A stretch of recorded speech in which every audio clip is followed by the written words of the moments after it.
किसी ने क्या खूब कहा है, सोचने से कहाँ मिलते हैं तमन्नाओं के शहर। चलना भी जरूरी है मंजिल को पाने के लिए। तो नमस्कार दोस्तों, आज हम बिहारी सतसई पे जगन्नाथ दास रत्नाकर द्वारा जो बिहारी रत्नाकर नाम से टीका लिखी गई है उसके दोहों की व्याख्या देखेंगे। फर्स्ट ग्रेड में 1 से लेकर 25 तक पद लगते हैं और सेकंड ग्रेड में 1 से लेकर 20 तक पद लगते हैं। 1 से 10 तक पदों की व्याख्या हमने कर ली है, जो 2 वीडियोस हैं, प्ले लिस्ट में जाकर आप देख सकते हैं अगर नहीं देखा है तो। अब पद संख्या 11 से व्याख्या देखने वाले हैं। अगर आपको वीडियो अच्छा लगे तो लाइक करना, शेयर करना, क्योंकि मैं बार बार नहीं बोलूँगा वीडियो के बीच में लाइक शेयर करने का। तो आपसे अनुरोध है कि आप वीडियो स्टार्टिंग में ही लाइक कर दें, क्योंकि इतना तो बनता है। स्टार्ट करते हैं। नीकी दई अनाकनी फीकी परी गुहारी, तजो मनो तारन बिरदू बारक बारनु तारी। नीकी दई अनाकनी फीकी परी गुहारी, तजो मनो तारन बिरदू बारक बारनु तारी। पहले तो इनके शब्दार्थ देखते हैं। निकी, निकी यानी अच्छी, निकी अच्छी।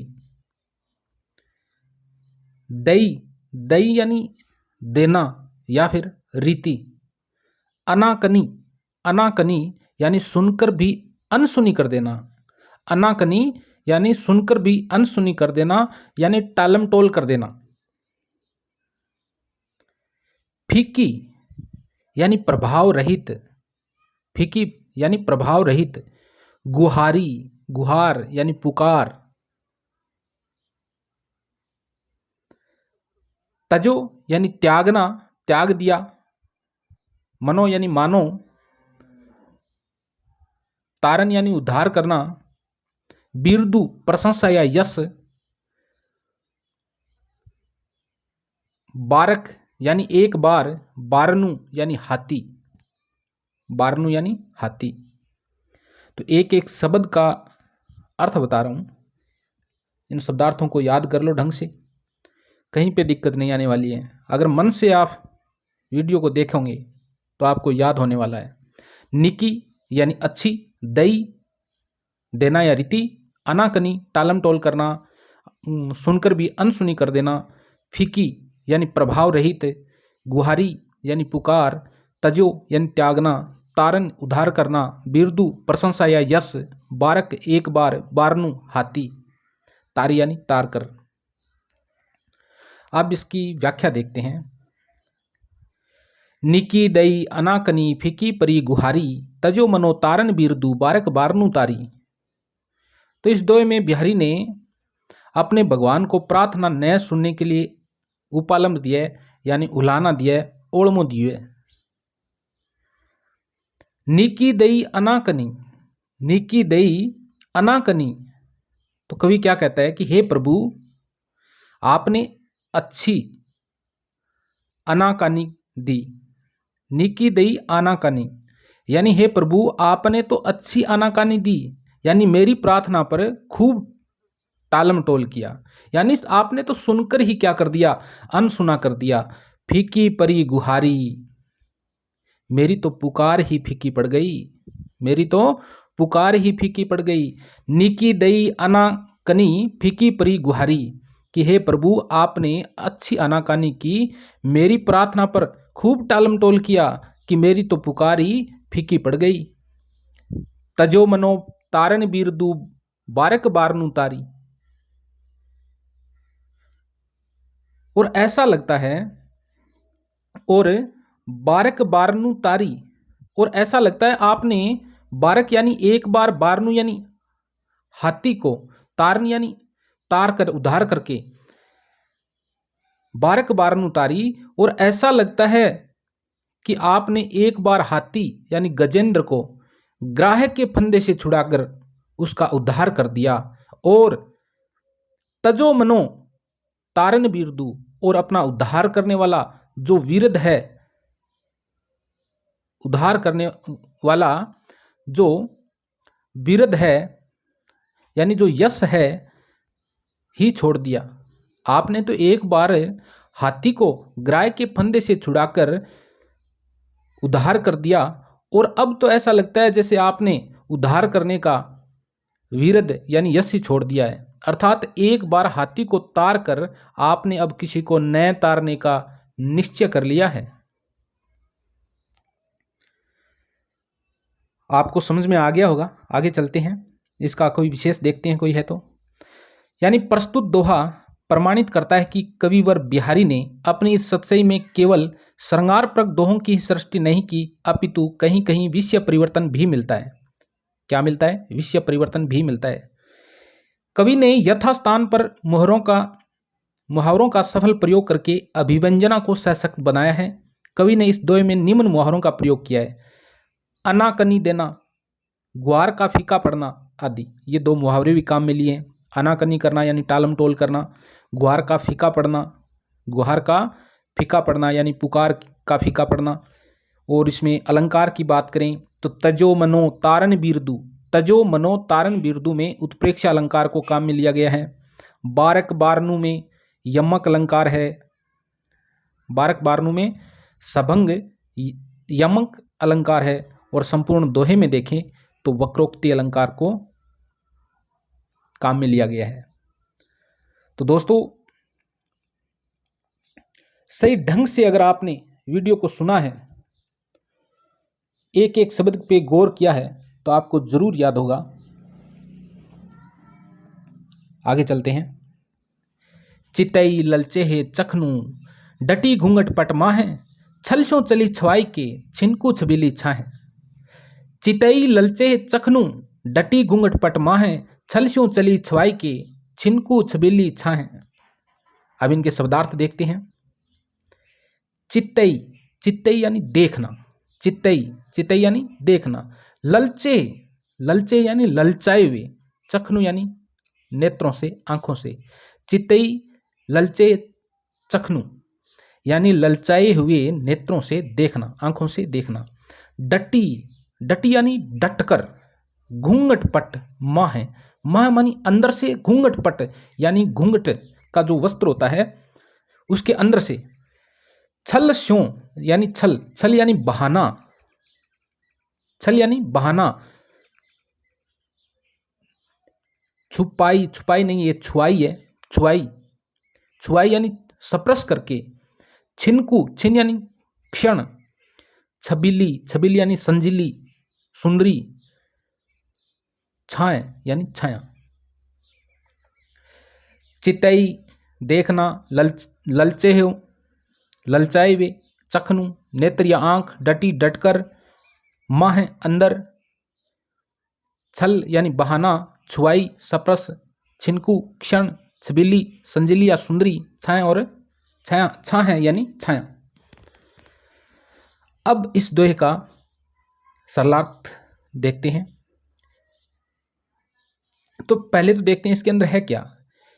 चितई ललचे चखनू, डटी घूंघट पटमा है, छल स्यों चली छुआई के छिनकू छबीली छा है। क्या बात है, कितना शानदार दुआ लिखा है। नायिका ने नायक को देखा और उसके प्रति प्रेम प्रकट करने वाली चेष्टाएं प्रदर्शित की है, और उन चेष्टाओं और उन अनुराग से पूर्ण मुद्राओं पर रीझ कर नायक उसकी सखियों से कहता है, क्या कहता है?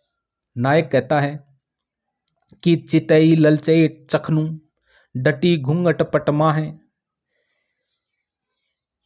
डटी घूंघट पट माँ है, घूंघट पट माँ है, घूंघट पट माँ है। उसने घूंघट के पट में डटी डटकर, उसने घूंघट के पट में डटकर यानी स्थिरता पूर्वक, चखनू आंखों से या आंखों से आंखों में, चितई ललचाई मुझे ललचाए हुए नेत्रों से देखा। चितई ललचे चखनू, डटी घूंघट पट माँ है। तो नायक नायिका की सखियों से क्या कहता है कि पहले तो उसने मुझे घूंघट के पट में से डटकर स्थिरता पूर्वक आंखों में ही आंखों में यानी आंखों से आंखें मिलाकर मुझे ललचाए हुए नेत्रों से देखा। यानी मेरे मन में भी प्रेम के प्रति लालच जगाने का प्रयास किया उसने। फिर क्या होता है, छल स्यों चली छुआए के छिनकू छबिली छाए। और फिर वह किसी, छल यानी बहाना, फिर वह किसी बहाने से उठी और छबीली छाए, छबीली छाए, छबीली छाया से छिनकू यानी क्षण मात्र में, छुआई यानी मेरा सप्रश करती हुई चली चली गई। छल स्यों चली छुआई के छिनकू छबीली छाए।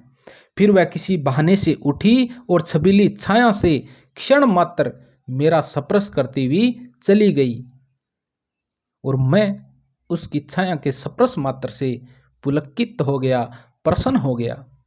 उसका बहाना बनाकर मुझे अपनी छाया का सप्रश प्रदान करना मेरे प्रति उसके अनुराग यानी प्रेम का ही परिचायक है।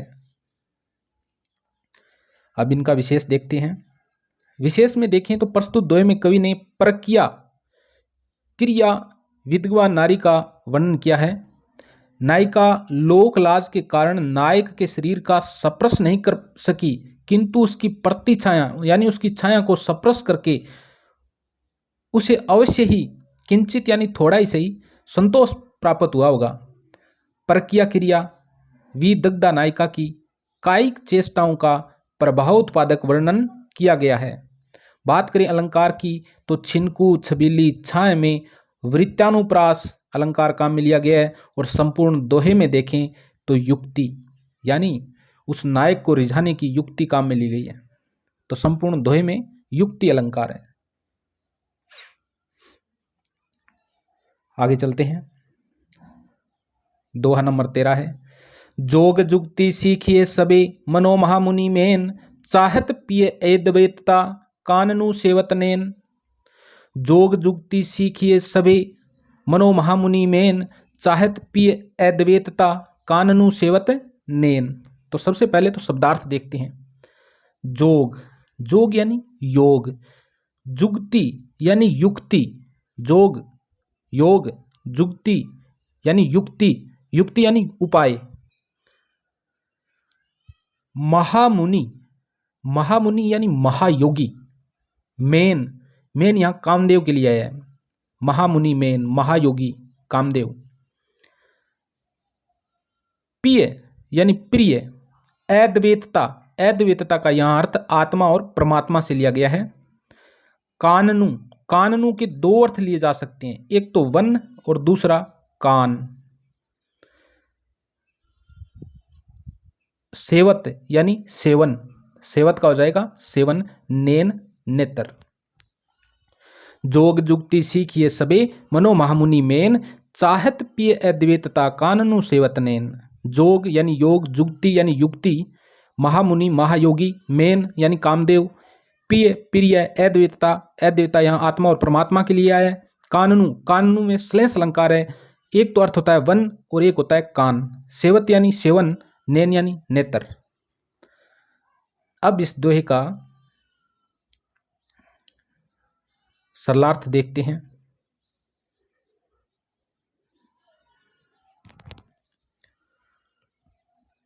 तो सबसे पहले तो देखते हैं इसमें है क्या। इस दोहे में नव यौवना मुग्धा के नेत्रों के सौंदर्य यानी किसकी प्रशंसा की गई है? नेत्रों की, कि एक नव यौवना स्त्री है और उसके नेत्रों के सौंदर्य और उसके नेत्रों के विकास को देखकर सखियां परिहास यानी हंसी मजाक कर रही है तथा उत्साह के साथ नायिका की प्रशंसा करती है। यहाँ सखियों का परिहास समवयस्क यानी समान आयु की युवतियों की हंसी मजाक है, जो कहती है कि अब तो तेरा प्रियतम तुम पर रीझ गया है, अब तो तेरा प्रियतम तुम पर रीझ गया है यानी प्रसन्न हो गया है, इसलिए तेरे मन में प्रेम की ललक बढ़ती जा रही है। अरे कुछ तो सब्र कर। देखते हैं आगे। जोग जुक्ति सीखिए सबे मनो महामुनि मेन, चाहत पिय अद्वैतता काननु सेवत नेन। सखियां है वो नायिका के बड़े बड़े नेत्रों के विकास को लक्षित करके कहती है। क्या कहती हैं? क्या कहती हैं? काननु, काननु सेवत नेन। तो सखियां कह रही है काननु सेवत नेन, तेरे ये नेत्र कानों तक फैल गए हैं। काननु एक अर्थ कान होता है और एक अर्थ वन होता है। यानी तुम्हारे जो ये नेत्र है ये काननू यानी कानों तक फैल गए हैं। ऐसा प्रतीत होता है मानो अब तेरे नयन रूपी योगी कान रूपी वन का सेवन करने लगे हैं। सेवत का अर्थ होता है सेवन करना। तो सखियां है वो नायिका से कहती है, क्या कहती हैं कि काननू सेवत नैन, कि तेरे ये नेत्र कानों तक फैल गए हैं और ऐसा प्रतीत होता है मानो अब ये तेरे नयन रूपी योगी कान रूपी वन का सेवन करने लगे हैं। जोग जुगती सीखिए सबे मनो महामुनि मेन, और कामदेव मेन यानी कामदेव महामुनि महायोगी, और कामदेव रूपी महायोगी ने इन्हें योग की, जोग यानी योग की, और ऐसा लगता है कि कामदेव रूपी महायोगी ने इन्हें योग रूपी यानी योग की युक्तियां सिखा दी है। आगे क्या कहती हैं सखियां कि जोग जुगती सीखिए सबे मनो महामुनि मेन, और कामदेव रूपी महायोगी ने इन्हें योग की युक्तियां सिखा दिए, अर्थात संयोग की समस्त युक्तियां बता दिए।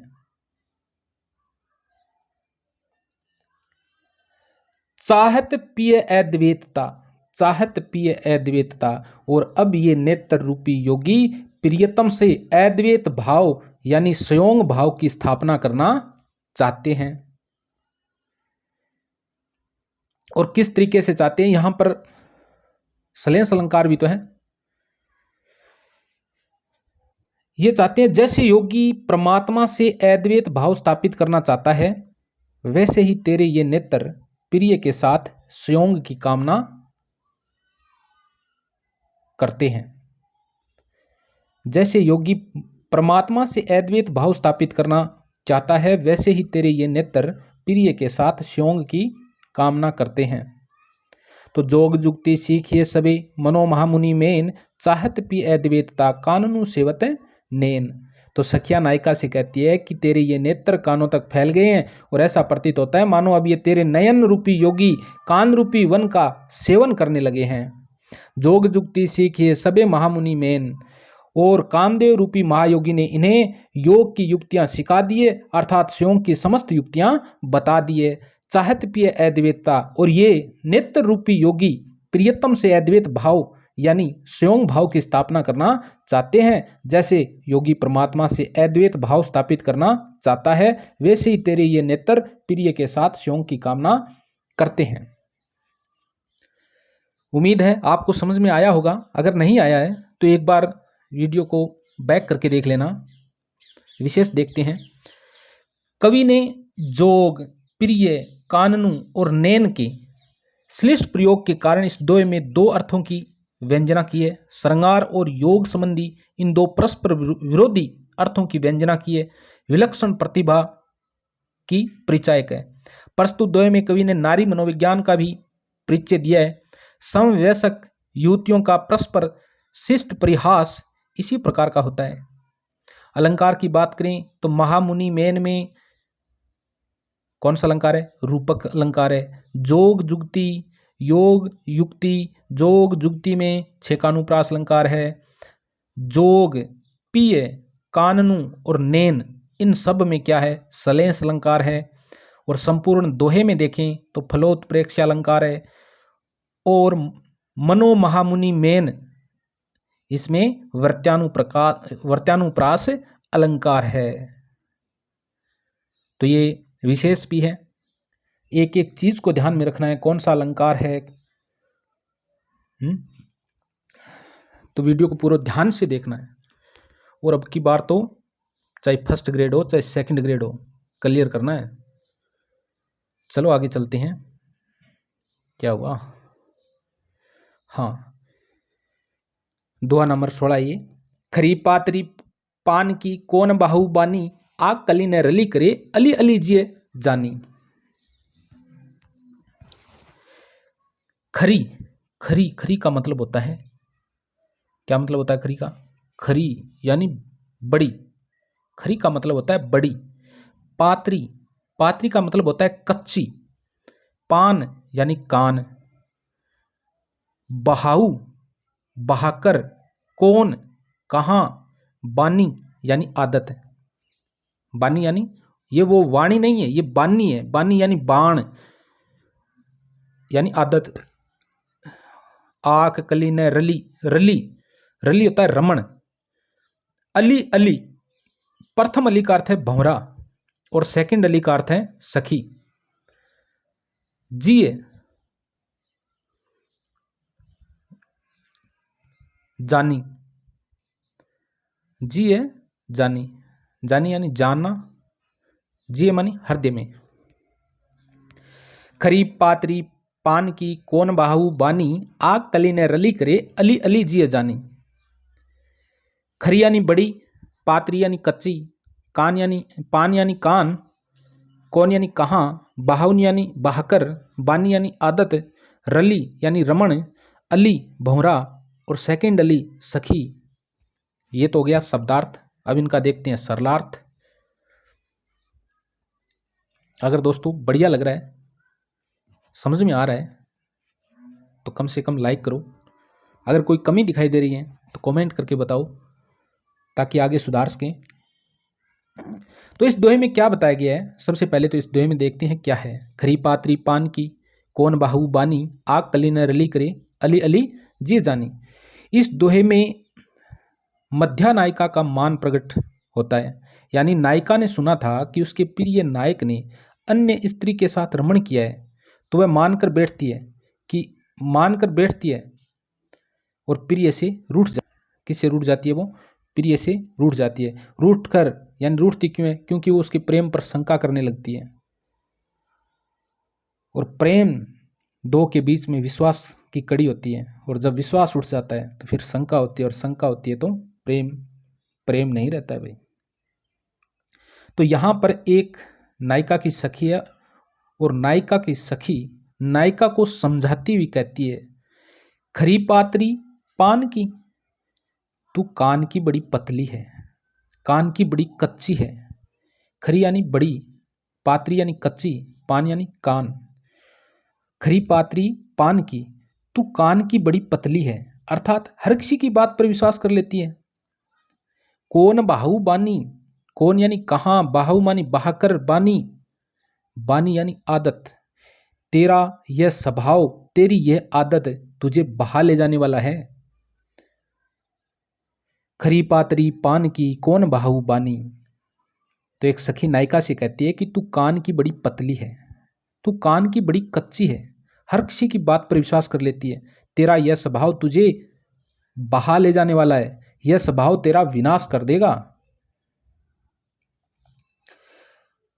अली जिए जानी। आगे सखी क्या कहती है कि हे सखी,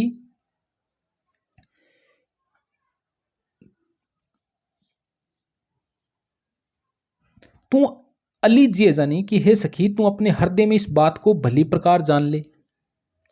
आक कली ने रली करे, आक कली ने रली करे, कि भंवरा कभी भी आंख की कली के साथ रमण यानी विहार नहीं करता। अर्थात तेरा प्रिय कभी अन्य स्त्री के साथ रमण नहीं कर सकता। आंख कली ने रली करे, अली अली जिए जानी। तो नायिका की सखी है, वो नायिका से कहती है कि हे सखी, तू अपने हृदय में इस बात को भली प्रकार जान ले कि भंवरा यानी अली कभी भी आंख की कली से रमण नहीं करता। अर्थात तेरा प्रिय कभी अन्य स्त्री के साथ रमण नहीं कर सकता। तुझ जैसी कंज कली के होते हुए वह आंख की कली से क्यों रमण करेगा? तूने उसके विषय में जो कुछ सुना है वह विश्वास करने योग्य नहीं है। निश्चय जान कि तेरा प्रिय एकमात्र तुझी में अपना प्रेम और विश्वास समर्पित किए हुए हैं। खरी पात्री पान की कौन बाहु बानी, आग कली न रली करे, अली अली जिए जानी। आगे चलते हैं, विशेष में क्या दिया है। कवि ने प्रसंगानुकूल मोहरों का प्रयोग करके अभिव्यंजना को सह सकते हैं सजीव बना दिया है। प्रस्तुत दोहे में खरी पात्री पान की, कान की तथा बाहु बानी का सार्थक प्रयोग किया गया है। कवि ने नारी मनोविज्ञान का भी परिचय दिया है। नारी का हृदय अत्यंत कोमल होता है, अतः नायक के पर नायिका अनुरक्त होने की बात पर सहज ही विश्वास कर लेती है। अलंकार की बात करें तो अली अली में प्रथम अली का अर्थ भंवरा है, सेकंड अली का अर्थ सखी है, तो यहाँ पर यमक अलंकार है। आंख कली न रली करे अली में रूप का अतिशोक्ति अलंकार है। बाहु बानी जिय जानी, बाहु बानी जिय जानी में छेकानुप्रास अलंकार है और संपूर्ण दोहे में वर्ण मैत्री है। संपूर्ण दोहे में वर्ण मैत्री है कैसे? खरी पात्री पान की कौन बाहु बानी, आग कली न रली करे अली अली जिय जानी, है ना वर्ण मैत्री। आगे चलते हैं, दोहा नंबर 15 है। सबसे पहले इनके शब्दार्थ देखते हैं। पिय बिछुरन को दूसह दुख, हर्षु जात पयो सार, दुर्जोधन लो देखयति तजत प्राण इह बार। पिय बिछुरन को दूसह दुख, हर्षु जात पयो सार, जाल नहीं है यहाँ पर, जात है, जात पयो सार, दुर्जोधन लो देखयति तजत प्राण इह बार। शब्दार्थ देखते हैं। पिय, पिय यानी प्रिय, बिछुरन बिछुड़न, बिछुरन यानी बिछुड़न, बिछड़ गए तो कैसे जी पाएंगे हैं, वो यहां पर लागू होता है। इसी दोहे से बनाया है, मान लो आपने। प्रिय यानी प्रिय, बिछुरन बिछड़ना, दुसह यानी असहनीय, हर्षु हर्ष या खुशी, पयोसार, पयोसार का अर्थ होता है पीर या मायका। दुर्जोधन, दुर्जोधन एक ऐसी स्थिति जो सुख और दुख दोनों समान रूप से आए। तजत, तजत यानी त्याग, प्राण यानी प्राण, इही बार इस बार, पिय बिछुरन को दूसह दुखु, हर्षु जात पयो सार, दुर्जोधन लो देखयति तजत प्राण इही बार। तो इस दुर्जोधन में सलेस अलंकार है भाई। अब देखेंगे कैसे है। सबसे पहले देखते हैं इसमें क्या वर्णन किया गया है।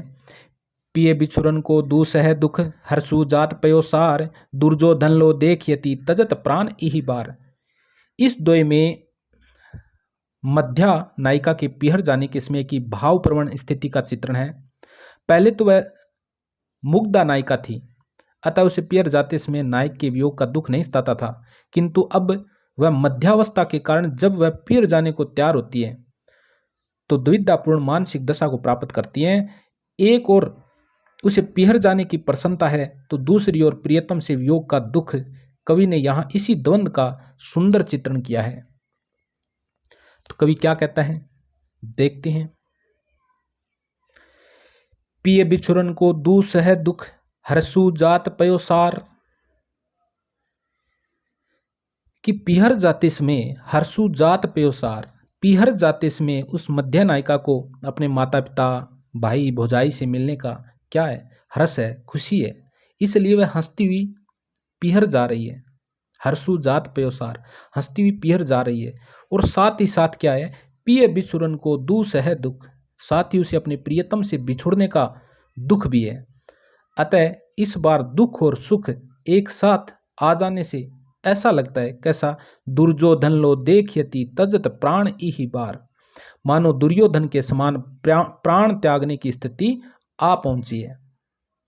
दुर्योधन लो देखयति तजत प्राण इही बार, मानो सुख और दुख दोनों स्थितियां है ना वो एक साथ आ गई है और इस बार तो प्राण त्यागने ही पड़ेंगे।